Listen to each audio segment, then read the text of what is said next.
Anaemia एक ऐसी बीमारी है जिसमें हमारे ब्लड में एचबी यानी हीमोग्लोबिन की मात्रा कम हो जाती है। आयरन और लोहे की कमी से हमारा हीमोग्लोबिन कम होता है। तो आज हम इस वीडियो में जानेंगे कि हमारे शरीर में आयरन की डेफिशिएंसी क्यों होती है और हम आयरन डेफिशिएंसी को कैसे ओवरकम कर सकते हैं। इंडिया के टॉप मोस्ट ऐसे कौन से आयरन रिच फूड्स हैं जो हमारे आयरन लेवल को इंक्रीज कर सकते हैं। तो अगर आप यह जानने के लिए इंटरेस्टेड है so keep watching. Hello everyone, this is Pashu and welcome to the Wise Food. मैं हेल्थ, न्यूट्रिशन और थेराप्यूटिक डाइट्स के ऊपर वीडियोस बनाती हूँ। अगर आप इस तरह की वीडियोस जानने में इंटरेस्टेड हैं तो प्लीज़ चैनल को सब्सक्राइब करें। सबसे पहले हम बात करेंगे आयरन डेफिशिएंसी एनीमिया के सिम्टम्स के बारे में, जिसमें है सांस फूलना, चक्कर आना या थोड़ा काम करने पर थक जाना, पैरों में सूजन या सुन्न होना, कम दिखना या धुंधला दिखाई देना, सिर दर्द रहना या धड़कने तेज चलना, नींद न आना, भूख का ना लगना, हाथों या पैरों में चुनचुनाहट होना, नाखून जल्दी टूटना, चिड़चिड़ापन या लैक ऑफ कंसंट्रेशन, ये सभी आयरन डेफिशिएंसी होने के सिम्टम्स हैं। अब हम बात करेंगे कि आयरन डेफिशिएंसी का खतरा किन लोगों में ज़्यादा रहता है। तो जिन लोगों को पाइल्स यानी बवासीर, पेट का अल्सर या आंतों का कैंसर हो, इन लोगों में आयरन डेफिशिएंसी हो जाती है। दूसरा हम देखेंगे as compare to males, females में आयरन डेफिशिएंसी ज़्यादा रहती है। लैक्टेशन या प्रेगनेंसी का समय हो तो आयरन डेफिशिएंसी होना कॉमन बात है। इम्प्रॉपर डाइट, जिसमें आयरन, मिनरल, कैल्शियम, प्रोटीन्स की मात्रा जिस डाइट में कम हो, उन्हें भी आयरन डेफिशिएंसी होने का खतरा ज़्यादा रहता है। हमारे शरीर में आयरन डेफिशिएंसी होने के क्या कारण है, तो सबसे पहले रीज़न की बात करें तो वो है insufficient intake of iron rich foods, यानी अपनी डाइट में आयरन रिच फूड्स का कम सेवन करना। सी फूड्स जिसमें फिश, पोल्ट्री जिसमें आता है चिकन, एग्स, और मीट प्रोडक्ट्स जिसमें mainly red meat, specially liver, best source माने जाते हैं नॉन वेजिटेरियन डाइट में। तो जो इन फूड्स में आयरन होता है उसे हेम आयरन कहते हैं।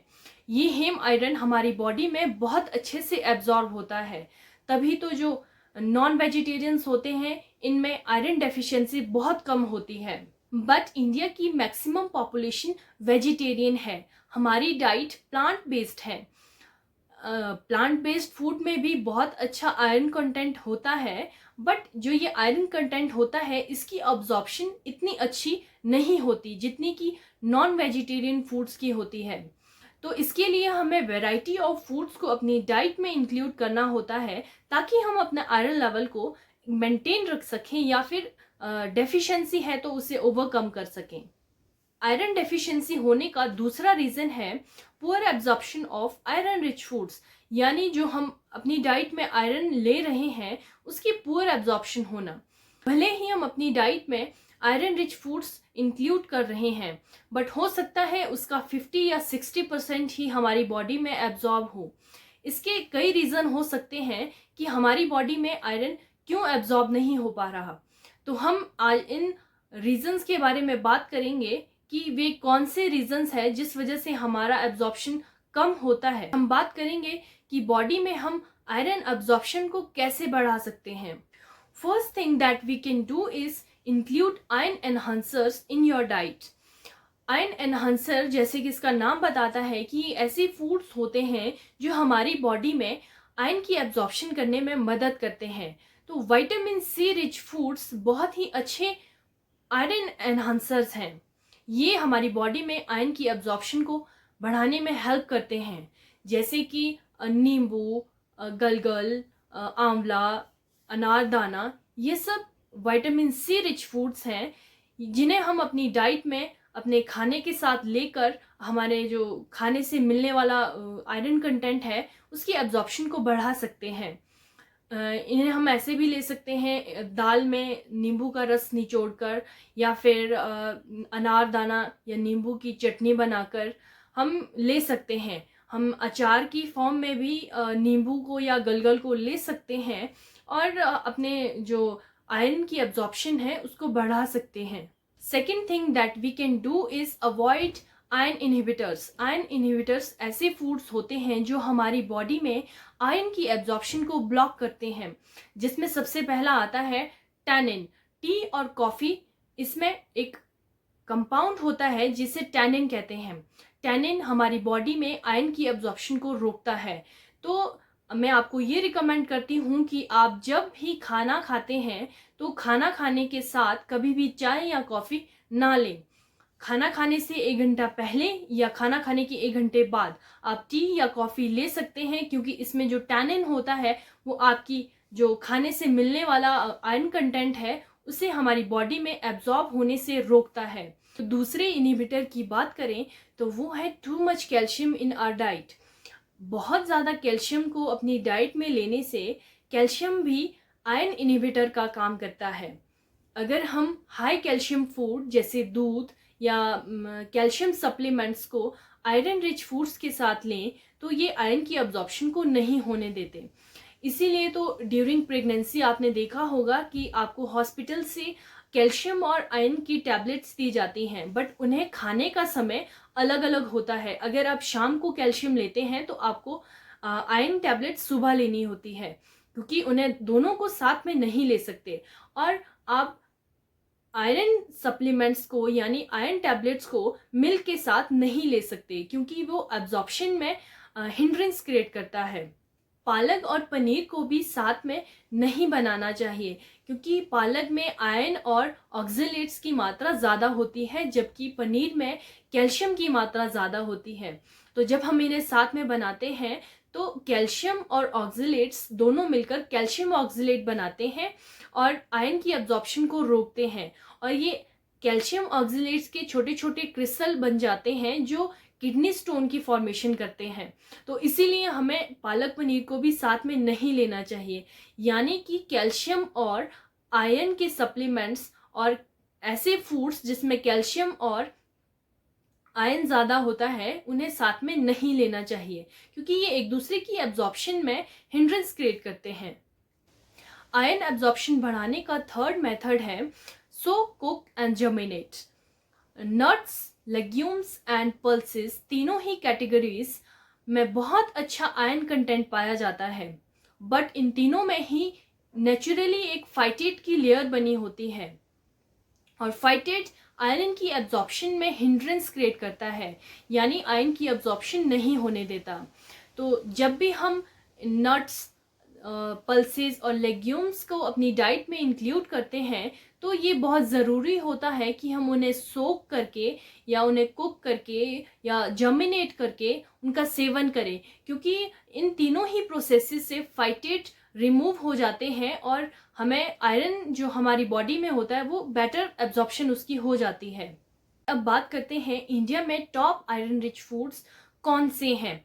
तो फर्स्ट कैटेगरी की अगर बात करें तो वो है लेग्यूम्स एंड पल्सेस। इसमें हम देखेंगे राजमा, ब्लैक चना, उड़द दाल, मूंग दाल, ये बहुत ही रिचेस्ट सोर्स माने जाते हैं आयरन के। सेकंड कैटेगरी की बात करें तो वो है ग्रीन लीफी वेजिटेबल्स। इसमें हम देखेंगे कि स्पिनच यानी पालक, कोलोकेशिया लीव्स, अरबी के पत्ते, मेथी के पत्ते, सरसों के पत्ते, हरा धनिया, मूली के पत्ते, इन सब में बहुत अच्छा आयरन कंटेंट होता है। फ्रूट्स जैसे आंवला, नींबू, संतरा, अनार, अनारदाना, गलगल, टमाटर, ये इन सभी में बहुत अच्छा विटामिन सी कंटेंट होता है और विटामिन सी हमारी बॉडी में आयरन की अब्जॉर्प्शन को बढ़ाता है। तो हमें इन फ्रूट्स का सेवन अपनी डाइट में करना चाहिए। हम गन्ने का जूस, टमाटर का सूप या हरे पत्तों का सूप बनाकर भी ले सकते हैं, क्योंकि इनमें बहुत अच्छा आयरन कंटेंट और विटामिन सी दोनों ही होते हैं। अब हम बात करेंगे बीटरूट यानी चुकंदर की। चुकंदर में बहुत अच्छा आयरन कंटेंट होता है। बीटरूट में आयरन के साथ साथ विटामिन सी और फॉलिक एसिड भी होता है। विटामिन सी आयरन की एब्जॉर्प्शन को इंक्रीज करता है, जबकि फॉलिक एसिड आरबीसीज यानी रेड ब्लड सेल्स को बनाने में मदद करता है। तो ये तीनों का कॉम्बिनेशन ही हमारी बॉडी के लिए आयरन कंटेंट बढ़ाने के लिए बेस्ट माना जाता है। बात करें सीड्स की, तो ब्लैक सेसेमी सीड्स यानी काले तिल हीमोग्लोबिन इंक्रीज करने के लिए माने जाते हैं। इन सीड्स का मैक्सिमम बेनिफिट लेने के लिए इन्हें सोक करके या रोस्ट करके अपनी डाइट में लेना चाहिए। हम सेसेमी सीड की चटनी बनाकर या इनके लड्डू बनाकर भी अपनी डाइट में ले सकते हैं। अगर हम इन काले तिल को गुड़ के साथ इनके लड्डू बनाएं तो ये और भी ज़्यादा इनका जो आयरन कंटेंट होता है वो इंक्रीज हो जाता है, क्योंकि गुड़ में भी अच्छा आयरन कंटेंट होता है। सीरियल्स यानी अनाज में हम देखेंगे कि मिलेट्स यानी रागी और गेहूं में बहुत अच्छा आयरन कंटेंट होता है, तो इन्हें भी अपनी डाइट में इनकॉर्पोरेट करके हम अपना आयरन लेवल इंक्रीज कर सकते हैं। बनाना फ्लावर भी एक आयरन का बहुत अच्छा सोर्स माना जाता है। आयुर्वेदा में जो केले का जो फूल होता है इसे बहुत ही न्यूट्रिशियस और आयरन का बहुत अच्छा सोर्स माना जाता है। एक बोनस टिप दैट कि अगर आप अपना खाना लोहे की कढ़ाई या लोहे के तवे में बनाएं तो ये आपको अच्छा आयरन कंटेंट प्रोवाइड करता है। तो it is found that food cooked in the iron utensil has more iron content than the food cooked in non-iron utensils. अगर आप खाना खाने के लिए कांसे या तांबे के बर्तन का इस्तेमाल करते हैं तो ये भी आपको बहुत फ़ायदा देगा।